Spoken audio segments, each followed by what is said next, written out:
All right, in our hot sauce, a very timely topic. We are talking about the guilty verdict in the Corasanti manslaughter hit-and-run trial. Dr. James Corasanti found not guilty on all felony counts. We have our human aspect specialist, Lynn Shine, joining us to talk about a lot of media sites, a lot of folks expressing on our Facebook page, on blogs, anger, outrage that this man was let go and let off. Why does everybody feel so strongly about this one? I think that, first of all, he was, they agreed that he has a DWI.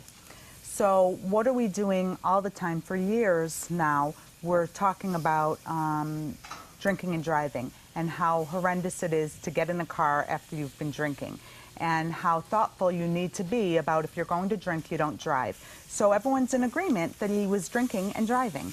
So to get in a car, drink and drive, and he's a physician. So when we look to physicians, we want them to protect us, to take care of us. So now we know he was drinking, he was driving, he was texting, he's a physician, he hit a girl, and he took off. And as much as they're saying he didn't know, I think that there's a lot of people have a very difficult time believing that he didn't know that he hit something. Right. And so to not stop the car and to not stop and look at what did I hit is really a difficult thing to believe that he didn't know. There has been also discussion regarding his wealth and his ability to hire the best legal team. Do you think that played a role in the anger as well? People saying, well, if you're rich, you get off. If you... I certainly have heard that a lot. It's certainly a part of the conversation often.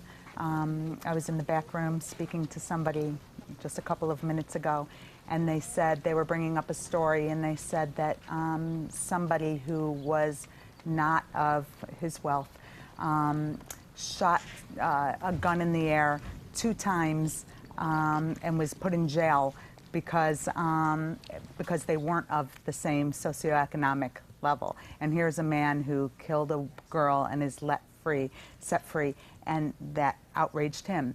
So, of course that's upsetting because he's able to afford the best legal team, and many people are not. Do you think, if we're switching gears just a bit, because these days we have so many outlets in terms of not showing your face. We have Facebook, tweeting, you know, blogs, everything where you can express truly what you feel. Do you think people are jumping on the bandwagon, whereas years ago when we didn't have this type of outlet, it may have been more tame? Yeah. Absolutely. I mean, you want to, I drove by the site, you know, my office is right around the corner from the site. So... Of her memorial. From the memorial site, yes. And you do want to be heard because you're so upset. And I drove by and people are gathering there. So in the past, people would picket, and people, you know, so you want your voice to be heard because you feel so helpless, and so you want some control. So now we have the outlets, so people are able to be heard. You know, people would talk to their family in the past. They would talk. They'd still want to be heard, and they did it in their privacy of their homes. Now with the outlets, yes, they're able to be heard. Now, I'm sure you've heard the parents have both spoken out, and yes. I just think they are wonderful people. They say they do not hate him. And when somebody asked, do you forgive him? Very gracious. Yes. Weren't they? But they both really said, were. very aptly, I never thought of it before, he hasn't asked for our forgiveness. The night, this is the part that was so upsetting, and I've heard it from my clients, and I have a women's group, and they spoke about it. They said that what upset them most is the night that it happened, and they talked about how that night he was walking around the neighborhood. Yep. He spoke about how he's going to lose his practice, and that I. Everything, you know, that's going to affect me. Yes. And it wasn't about this family lost their child. And yes, when they said they didn't ask our forgiveness, well, that should be first and foremost. So, yes, they said that. But they also said something else that I think is the most important. He has to live with this every single day for the rest of his life. Because if he did feel that impact, because if you've ever hit something or ever been in an accident, you feel. And that feeling, and you wake up, you hear it, you feel it in your gut.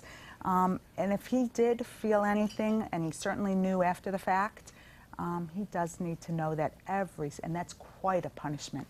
Absolutely. Relationship expert Lynn Shine, thanks so much for some insight into that. Thank you. We are going to go to our web producer, Emily Lenahan, and you're going to tell folks now, because we're approaching the 9 o'clock hour, on how to get those Walinda tickets. Yes.